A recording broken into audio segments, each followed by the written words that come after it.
Huh? They called about you. They did? Yeah. Yeah. I guess Wawa said that you were protesting on their property, but... I went over and talked to the manager and told her that, she goes, well, is it on our property? I said, no. I said, I'm absolutely sure it's on county property. Yeah, it looks like it. I mean, Yeah, it is. You I know. How you doing? Oh, hey, man. How you doing? It's been a while since I've seen you. Yeah, yeah. Doing okay? Good. Hanging in there.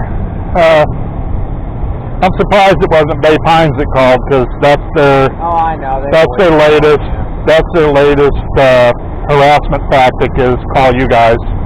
And every time they call, they call 911 and they say that it's a suspicious person.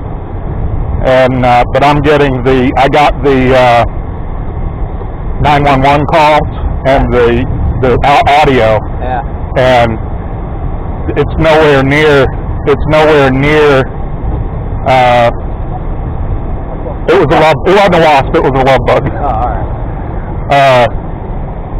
But the 911 audio is nowhere near what is actually happening. Yeah. In one 911 audio, the police dispatcher there at Bay Pines calls me a nut.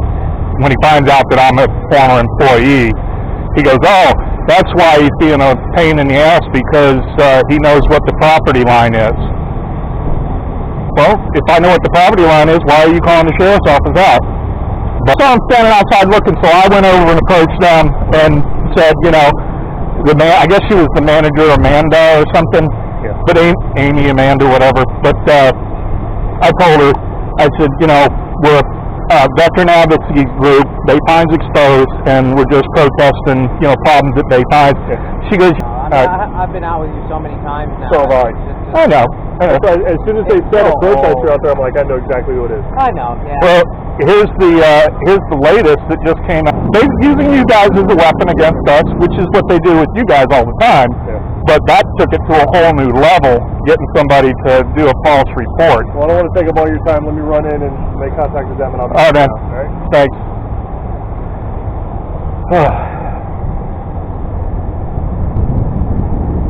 I'm so tired of them calling on you. Huh? I'm so tired of them calling on you. I know. It's so And, old. and you know what? As soon as I saw your truck, I was like, I ain't even getting out. Yeah.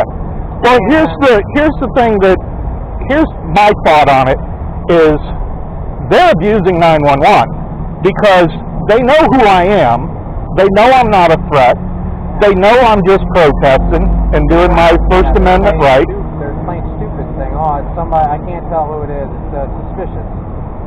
Yeah. And they're expecting, I know what they're doing, they're deputy shopping. They're waiting for one of the young guys to come out here and say, oh, well, you have profanity on one of your signs, you got to take that down.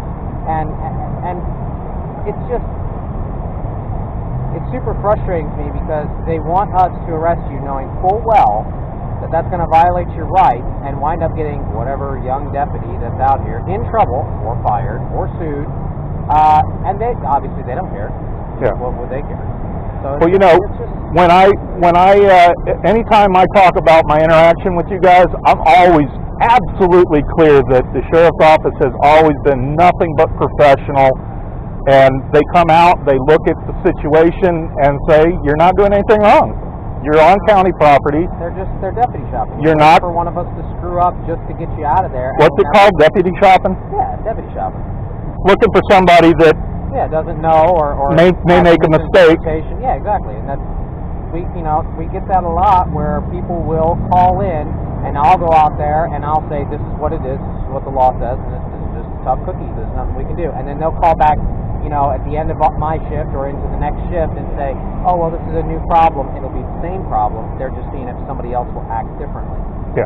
And the problem is that of course a lot of law is up for interpretation. However, there is certain contingencies to that where there is nothing you can do. Yeah. And it's just Well, but that's why I park here. Exactly. Specifically, I'm out of the way. Who cares? You're exercising your freedom of speech, so why don't you do it? Because you know me, I try and be as agreeable as I can and still get the message out. Oh yeah, I know. I've seen you move your signs from there. I know exactly exactly who it is, and I roll my eyes every single time I see that call come through, and I'm like, God, I don't even want to go out there. I already know what it is. There's nothing wrong with it. We had a guy call in and say there was profanity on one of your signs. And that's exercising your freedom of speech. Yeah. That's like, we don't have profanity laws here in Florida.